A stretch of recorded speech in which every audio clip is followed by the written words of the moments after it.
Welcome to our special feature on Isha's Samskriti, where art meets spirituality in an enchanting blend of dance, yoga, and self discovery. In this interview, we have the privilege of speaking with Sadhguru's daughter Radhe Jaggi, offering us an insider's perspective into the profound experiences and transformative practices that unfold within the walls of this educational institution. Get ready to embark on a journey that transcends conventional learning and explores the depths of human expression and spiritual growth.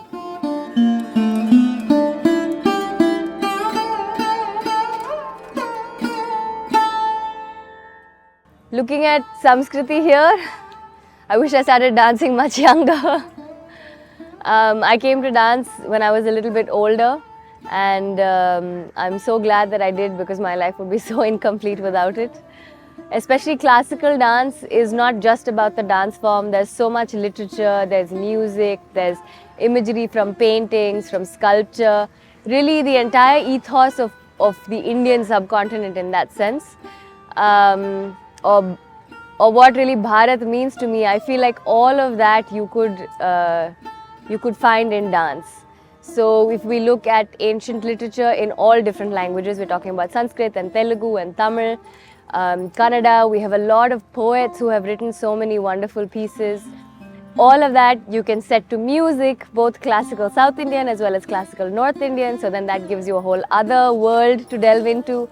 There's a lot of rhythmic cycle, there's a lot of math involved in dance, which I definitely wasn't expecting growing up.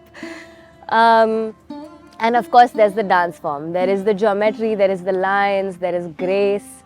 And there is, I think the beauty also of dance is that you can become something or someone that you probably would never do in your regular life. It may not be in my personality to be a certain kind of character or feel a certain kind of emotion, but when I'm on stage, I'm able to explore every possibility of human emotion, every possibility of human character, every possibility of a personality that may be part of me and may not be part of me.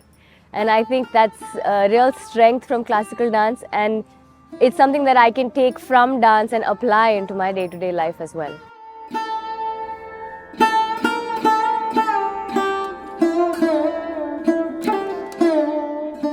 So Samskriti children, they join us between the ages of 7 and 8. At this point, they're already able to take care of themselves to a certain extent, in the sense that they can feed themselves, and those kind of aspects are already taken care of. So when they come here, the very first thing that they're taught is yoga. A huge part of their training is to instill a certain sense of discipline, but also to instill a certain sense of quiet. They're extremely lively children, and they're physically extremely active. Their activity starts off with yoga, and then we teach them Kalaripayattu to ensure that they grow to their full capability. All of our children are taller than their parents by the time they graduate.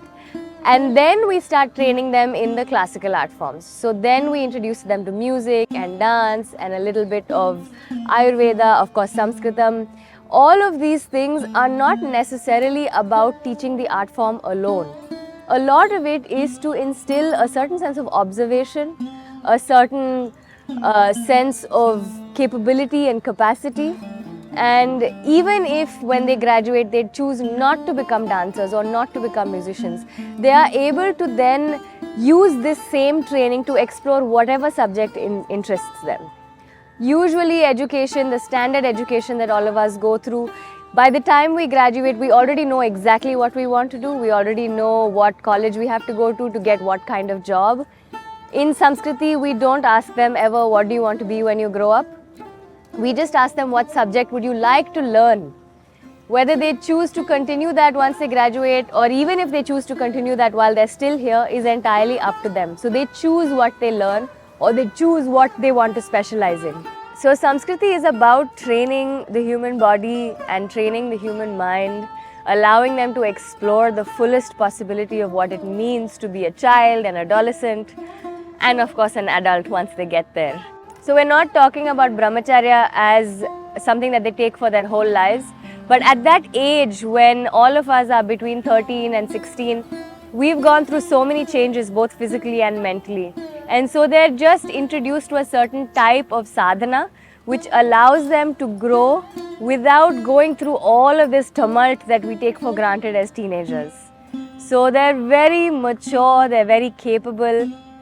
And I think what I notice about them is that their involvement and the intensity of involvement with their own education, it just doubles once they're initiated into the sadhana.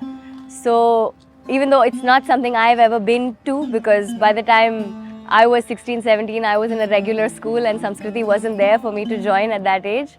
But I've seen that the way that they handle their growth from 14 to 18 is so spectacular, is so wonderful. They're like shining beings, and it's something I wish I was able to do when I was that age.